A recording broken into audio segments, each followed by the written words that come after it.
particularly on swimming pools and day camps around social distancing. I know that Matt and Jess and Al and myself have been working on our health and safety protocols for pools and our day camps, and I can assure you it's a 30-page document that we've gone from A to Z on our protocols that match the province's protocols. I'm happy to send that document to council if they want to see it. But I can assure you that between the Royal Life Saving Society, the province, everybody's had a shot at a protocol for health and safety. So we are well positioned to protect our users. So and I was going to say this for my update, but we're excited to be able to give some services back to our community. I can tell you that the feedback that I've been getting is people are very happy that we're doing some of this. So it won't be normal though. Let's be clear though. It's not going to be everybody in the pool and it's cannonballs all the way around. It's going to be limited. You know, you're not going to be able to go into a change room and change. It's going to be, you've got to have your swimsuit on at home. You're in, you're out, one way in, one way out, and bathrooms for emergency use only. So there's a ton of protocols. And if council wishes, I can send you that protocol policy that we've just completed. I think it's about 30 pages or so. Maybe Matt can confirm that for me. I don't want to say it's 30 and it's only 2, but I know it's more than 2. So anyway, that's where we are with those openings. As I said, there's a ton of regulations that we received from the province and the different associations connected to those activities. I just don't understand how you can stop the spread of a germ such as this with respiratory droplets when children are in a pool and they naturally spit water out into the pool. You can't put enough chlorine in the water to stop the spread of germs. So through you, Mr. Mayor. So unfortunately, I am not a health expert. I take my advice from our Dr. Mercer and the province, and they've deemed it okay within the social distancing groups. So we're following those protocols. Again, I'm not a scientist, so I can't comment on those types of things, but I follow what we got from our public health in the province, and they're confident that we can do that. Yes, and on the pools thing, Gene, Dr. Mercer told me personally that the pool water will kill that or whatever. So if it's a properly run pool system. So, and you know, we are in strict rules with public health. We test our pools.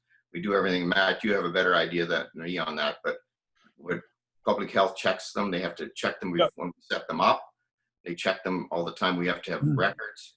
And so that's why she thought a pool was actually a safer place than having to go on monkey bars or anything. You can't go on monkey bars yet, but in the pools, we can't do things. We can't have slides. We can't have things that they touch. You know, we can jump off the diving board. I believe that was about it.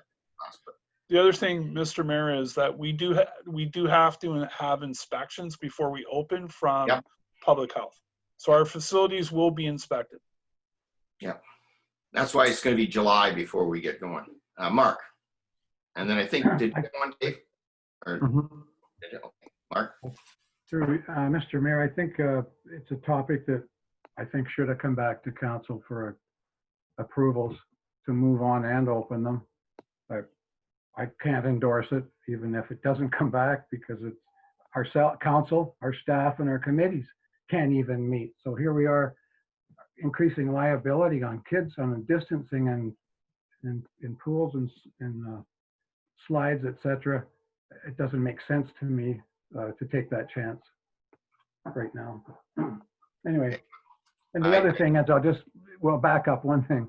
Last Friday, Wellington Dufferin had a bylaw officer at L&M, and you couldn't get in the door unless you put a mask on. So I think they're picking and choosing because of availability of staff, but they are out there doing that. Well, and that could be, I didn't want to say it wouldn't be public health, Mark, but they have some. Pardon me? They have some Wellington Dufferin unit on it, and she wouldn't let you in unless you put a mask on. So. Yeah. Anyway. Okay, thank you. Judy?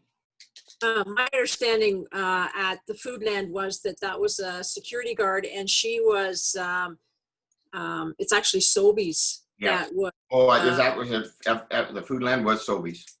Yeah, because I guess they'd had a problem at a store someplace in their system, I guess. And yeah, I talked to her for a little while on Saturday, I guess it was. And yeah, that's what she was saying. So I don't know whether she had anything to do with public health or not, or maybe this was something else, Mark. But That's somebody following different. the rules, there's a sign up there following the public health. Oh rules yeah. With the Yeah. mask. So there might have been somebody else. The Sobeys did send security guards to all the Foodlands because they had an issue in Montreal when Montreal put a rule in that they had to wear, and they had a couple of people be violent. So they wanted to just do that as a precaution. I talked to Ron and Palmerston. He said probably only be today because we're getting nobody's being like that. So that's not a problem. But there was a Sobeys, but now somebody with a clipboard walking around could be a public health official because they will have some inspectors walking around. Deputy Mayor Turk. Yes, thank you, Mayor Bridge. A couple questions. So Dr. Mercer, did she put timelines or anything on the restriction, or are we looking at the same thing as the province as the numbers come down and things flatten out? Will she? Oh, she didn't put a timeline on it, David, and we have our call tomorrow with the county, and she'll be on that, and I can ask her that question. They didn't put a timeline because they weren't sure as other stages open. It may be that now that the premiers come out like this, I don't know. I can't get in her mind on that. But right now, I think we're the only ones that got a mandatory. There's a lot of places where stores themselves have said they don't want anybody in there unless they have it. Sure. Yep. Yeah, but again, and that's sort of what the Mayor of Markham was talking about, trying to get the province to say it so that he didn't have to say it. But I wouldn't be surprised if some of these, and I've had other mayors talk to me over the last little while and said if their place opens up, they would like to see some kind of mandatory thing. So we'll see what happens, but Dr. Mercer will give us an update tomorrow and I'll have a better idea. Good. Second thing, this morning we had a museum meeting, and with the museum opening, I mean, I have quite a bit of faith after the meeting this morning with our two new students and Bob and Belinda and Al, and how they're going to patrol people, how they're going to clean the washrooms and all these different things. And I mean, we as a council need to put a little faith in our people. And I know I've had different discussions with Derek, and you know, I'm feeling pretty good about this museum for sure. The pools, I think we'll get there as well. So we have to have some faith. Thanks, David. And I think we got to try. I mean, my own personal opinion is these kids have been 3 months now stuck in their homes. And I think we have to try to provide something for them and a bit of relief, not only for them, for their parents. And there's risk in the world everywhere we go, but I feel comfortable with our staff, and I know what they're doing, and I know the work they've put in to make sure these rules and regulations are followed. So we got strict rules and regulations. I can't believe how strict they are. And I know some communities just decided, you know what, let's throw up our hands. We're not going to do it because they're too strict. But I think if we can work through these, we can provide some service for our ratepayers. And yeah, I just think we do things like that in mental. So I understand the concern, but I really trust the staff that they're going to do this safely and best we can and mitigate as much risk as possible. Okay. Derek, your turn. Maybe I took some of yours there. Well, thank you, Mr. Mayor. So I won't go backwards. But you know, just to reiterate the point, we've also put a disclaimer on all our registrations in the pool to say, if people can't adhere to our guidelines, we're going to shut it down. So we're going to make it very clear that our expectation is you got to follow the rules. But if you don't, we're going to shut it down, right? So we're being very clear about we've got to follow the rules to make this safe. Couple of exciting things. Thank you, Council, for tonight on the hub. That's great news. I'm I'm all embedded in that project, and I'm very excited about it. I think it's going to be a great thing for our community.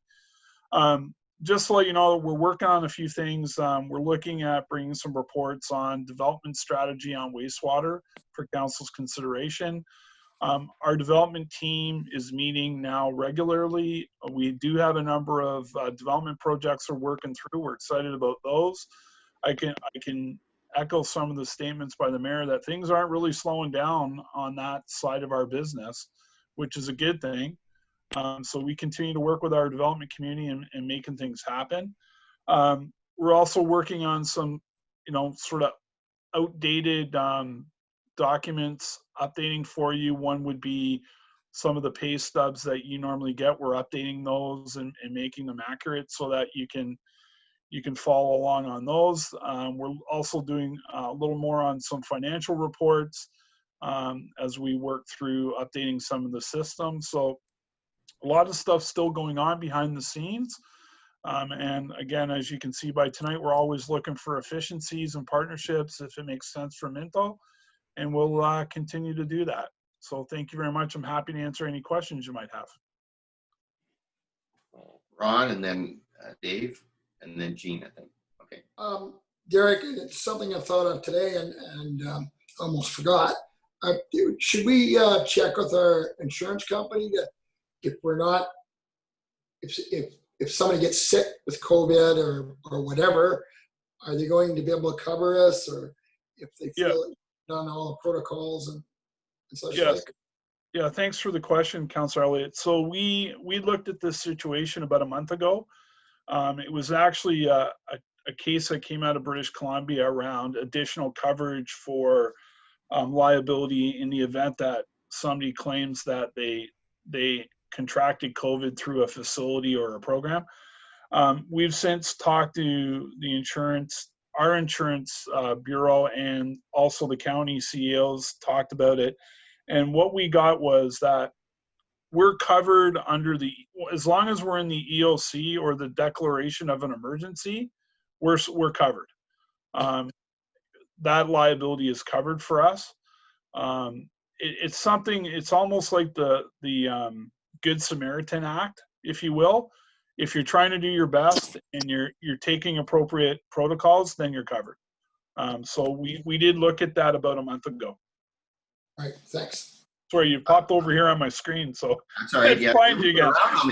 David, I think it's like a bingo card. Yeah. You're moving all over the squares. Go ahead, David. Thank you, Mayor Bridge. Derek, the monthly variance report is the variance report going to be a monthly thing coming from Gordon? Yeah, so Deputy Mayor Turner, are you talking about the new quarterly variance report that we presented? So it's quarterly? So right now we're going to do it by quarter. So the next one you'll see will be for the second quarter, which will be in August. The challenge we have with compiling that report is it's all manual from Excel spreadsheets. So while we're developing that report, we're also trying to work on a system that'll automatically export those numbers out of Keystone to make it that. So let me be really quick about it. We want it to be monthly. That's our goal. But right now we're getting it quarterly. Perfect. I knew the answer. I just wanted you to share that with my colleagues. Oh, okay. Jean? We had a letter that came forward and it was circulated to all of us, and there's been a second letter this evening, or I just saw it this evening, from a constituent who's concerned about an issue. Is that being followed up on? Are we discussing it? Are we reporting to her? Or are we talking to her? Or what's our situation there? So I think I know the letter you're talking about. I didn't receive either of them. I've gotten them secondhand, but okay. We are working with staff on some background for you, and we will be bringing it forward to our next council meeting because there's some things we've got to quantify in the first email that may not be correct. Right. And then we'll give you some background on some other things, and then we'll get that back to you for our next council meeting. Okay, so I'm assuming we're not responding to that person individually. I don't think that would be wise. I think it should be the whole of council that has the conversation around it, but we want to make sure you have the right information and the correct information for that discussion. Okay, fair enough.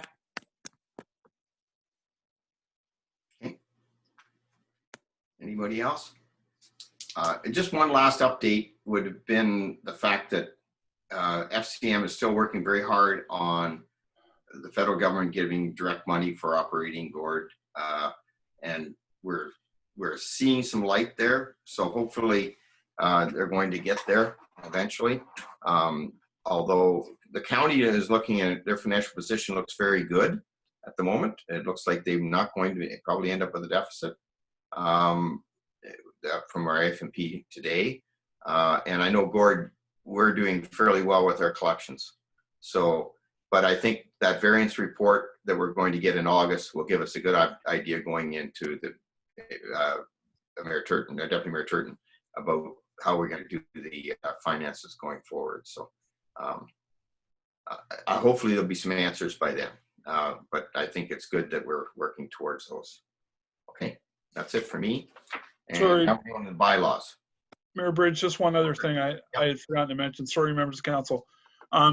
There is a want for us to start the budget process earlier than normal. So staff are going to bring a report detailing what the earlier guidelines might look like for you, because I think it's going to be benefit to all of us that we get that process done a little earlier than what we normally do. So Gord and Mark will be bringing forward a sort of a timeline process for budget for 2021. And it is our hope and goal to have that completed before the end of 2020. So we'll bring that forward to you in the near future. Yeah, and just on that, the county's doing a special budget meeting in September. So, because they just want, because of all this, not knowing what everybody's paying. So I think if we get that variance report in the end of August, maybe Deputy Mayor Turton, your committee, you maybe will talk about with Derek and Gord about doing something in September as far as a pre-budget type look. Would make a lot of sense to see where we are and, you know, and how do we look at next year as far as what's happening. Okay. Bylaws. Moved by Deputy Mayor Turton, second by Councillor Elliott, the bylaw number 2020-33 to impose a special annual drainage rates upon land in respect to which money is borrowed under the Drainage Act be introduced, read first, second, and third time and passed on to the Council of COC of the Corporation. All in favor of that one? No opposed? Good.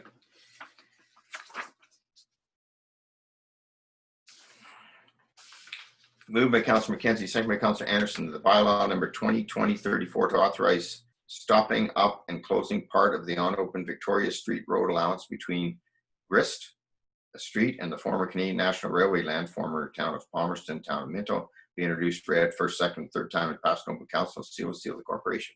All in favor? Okay.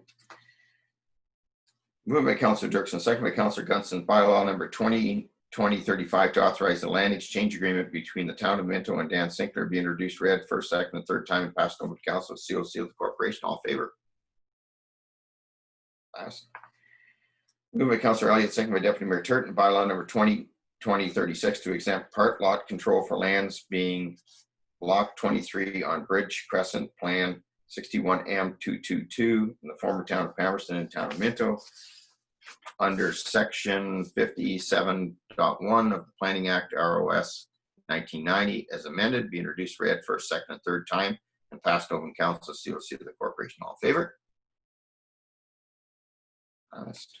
Moved by Councillor Anderson, second by Councillor Dirksen, that the bylaw number 2020-37 to authorize the mayor and acting clerk to execute the lease agreement regarding 390 Main Street East, Palmerston, be introduced, read first, second, and third time and passed on to Council of COC of the Corporation. All in favor? Okay, passed. Moved by Councillor Gunson, second by Councillor McKenzie, bylaw number 2020-38 to confirm the actions of the Council of the Corporation of the Town of Minto be introduced, read first and second and third time, passed on to Council of COC of the Corporation. All in favor? Passed. Moved by Deputy Mayor Turton, second by Councillor Elliott, that the Council of Town of Minto meet again at the call of the mayor. All in favor of that one? Passed. And thanks everybody for a good meeting, and we had a lot done tonight. And we'll see you tomorrow. Good night. Bye-bye.